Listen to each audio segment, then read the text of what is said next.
जय जिनेन्द्र। परम पूज्य प्रभु महावीर स्वामी जी के चरणों में वंदन। बड़ी साधु वंदना की श्रृंखला में गाथा 29 और 30 का वर्णन चल रहा है। इस ऑडियो में हम शिव राजर्षि जी के विषय में जानने का प्रयास करेंगे। हस्तिनापुर नगर में शिव राजा और उनकी रानी धारिणी रहते थे। पुत्र शिवभद्र के साथ आनंदमय जीवन बीत रहा था। एक रात आराम से सोते हुए महाराज को यह विचार आया कि आज मेरे पास सब कुछ है, राज्य, परिवार, धन संपत्ति, किसी चीज की कमी नहीं है। इसका कारण पूर्व जन्म में किए हुए दान पुण्य का फल ही होना चाहिए। सिर्फ राजा बन जाने से इतनी रिद्धि और वैभव नहीं मिल सकता। भविष्य में भी हर जन्म में ऐसा सुख प्राप्त हो, इसके विषय में मुझे अभी से ही विचार कर लेना चाहिए। हर तरह से संपन्न होकर भी अभी तक पुण्य कमाना तो बाकी ही रह गया है। सुबह होते ही निश्चय को दृढ़ कर लिया।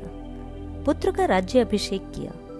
सगे संबंधी और मित्रों के साथ प्रीति भोज किया और गंगा नदी के किनारे जाकर दिशा प्रेक्षक तापस के पास तापसी दीक्षा ग्रहण कर ली।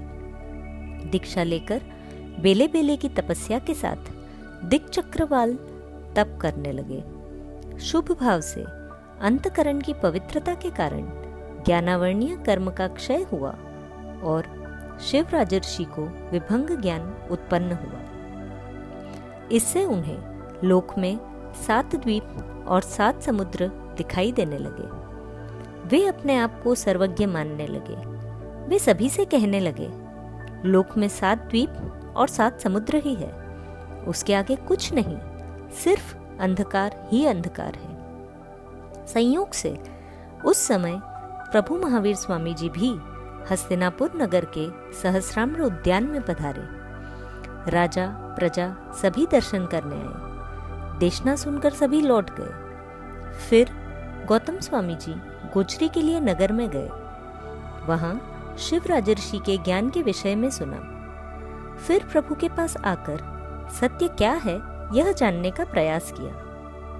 तब प्रभु ने फरमाया, शिव राजर्षि को विभंग ज्ञान हुआ है। इस लोक में मात्र 7 द्वीप और 7 समुद्र ही नहीं, बल्कि असंख्यात द्वीप और समुद्र है और सबसे अंत में स्वयंभू रमण समुद्र है। सबसे मध्य में जम्बू द्वीप है, जहां हम अभी रहते हैं।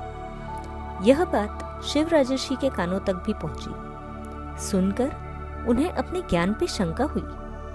वे गहन विचार में खो गए। वह इतने मग्न हुए कि उन्हें अवधि ज्ञान उत्पन्न हो गया। फिर उन्हें समझ आ गया कि प्रभु का कथन ही सत्य है। वे प्रभु के पास आए, धर्मोपदेश सुना और दीक्षा ग्रहण की। उत्कृष्ट तप की आराधना, ध्यान, चिंतन, मनन करने से केवल ज्ञान, केवल दर्शन की प्राप्ति हुई। बहुत काल तक केवली पर्याय में विचरते हुए अनेक भव्य जीवों को प्रतिबोधित करके आयुष्य कर्म का क्षय होने पर अघाती कर्मों को नष्ट कर सिद्ध स्थान को प्राप्त किया।